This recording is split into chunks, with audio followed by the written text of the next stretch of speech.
ఖమ్మం జిల్లా సత్తుపల్లి పట్టణంలో కాంగ్రెస్లోకి భారీగా చేరికలు చోటు చేసుకున్నాయి. రాజీవ్నగర్ కాలనీలో 160 కుటుంబాలు పలు పార్టీల నుంచి కాంగ్రెస్ పార్టీలోకి చేరారు.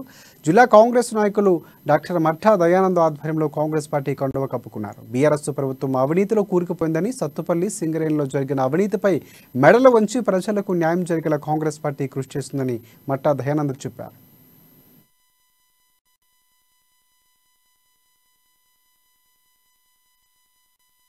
కాంగ్రెస్ పార్టీ జెండాను ఎగరేయడానికి ఆహ్వానించినటువంటి రాజకీయ వయసులందరికీ కూడా హృదయపూర్వక నమస్కారం తెలియజేస్తున్నారు. అలాగే కాంగ్రెస్ పెద్దలందరికీ కూడా హృదయపూర్వక నమస్కారం. ముఖ్యంగా ఈ రోజు రాజీవ్ కాలనీలో, ఎందుకంటే మొట్టమొదటిసారిగా రాజీవ్ కాలనీ కాంగ్రెస్ జెండా ఎగరటం అనేది నిజంగా చాలా అద్భుతం. వాస్తవానికి ఈ కాలనీ కూడా ఆ రోజు రాజశేఖర రెడ్డి గారి టైంలో జల వెంకటరావు గారు ఈ రాజీవ్ కాలనీ కట్టించారని మనందరికీ తెలిసిందే. ఫస్ట్ కాలనీ ఇదే.